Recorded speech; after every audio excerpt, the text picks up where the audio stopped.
Hi, I'm Ezgi Özaltakın.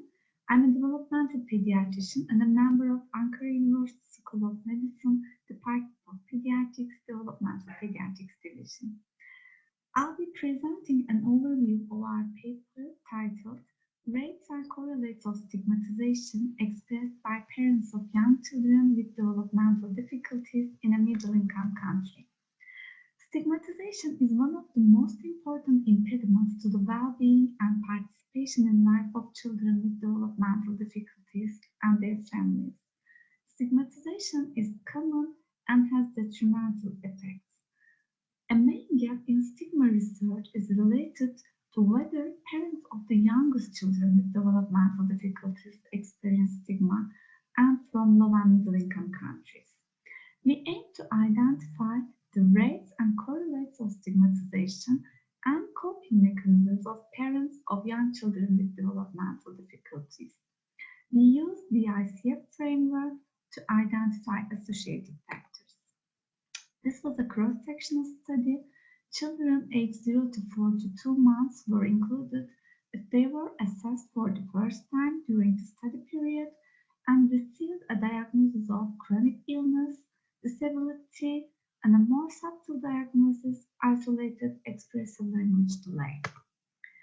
We choose to use the expanded guide for monitoring child development, the Expanded-GMCD, to measure stigma, as none of the existing stigma scales provided parents' own expressions of stigmatization and their coping ways.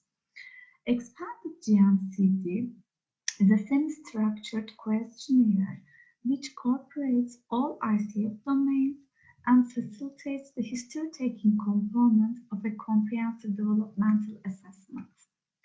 We hypothesized that child-related and environment-related factors would be associated with stigmatization, such as boys, older age, having a chronic illness, disability, and appearance-affecting conditions like having a syndromic facial appearance or having catheters, and following environmental factors. We use thematic, qualitative, and multivariable logistic regression analysis. The sample comprised of 306 children with developmental difficulties. Most were male and younger than 2 years of age. More than half of the sample had chronic illness. 1/3 of the parents reported stigmatization on the Expanded-GMCD. Here are some examples.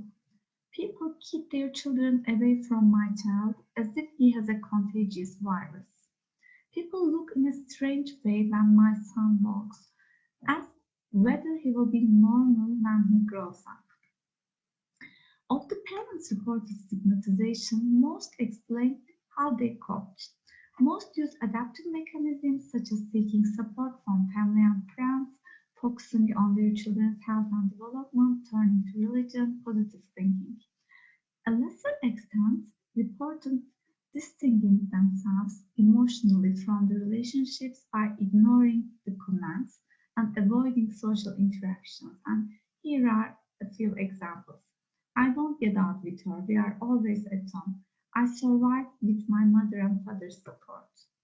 None of the child-related factors were associated with stigmatization, whereas not receiving support from relatives and friends, unemployment, depression in mother and father, change of job or habitants were associated. And in the logistic regression analysis, not receiving support from relatives and friends, and feelings of depression in mothers emerged as independent factors associated with stigmatization. Our findings draw attention to the fact that stigmatization of children with developmental difficulties starts early. Interestingly, regardless of severity, parents of children with differences experience stigmatization. Correlates of stigmatization and parents' ways of coping seem similar across the globe.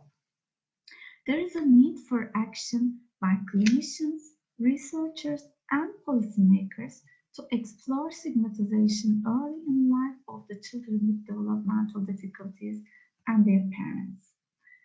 And family-centered interventions to combat stigma should start early, support the individual adaptive coping mechanisms of families, and address the lack of community support and maternal mental health, which were the strongest correlates of stigma in our study.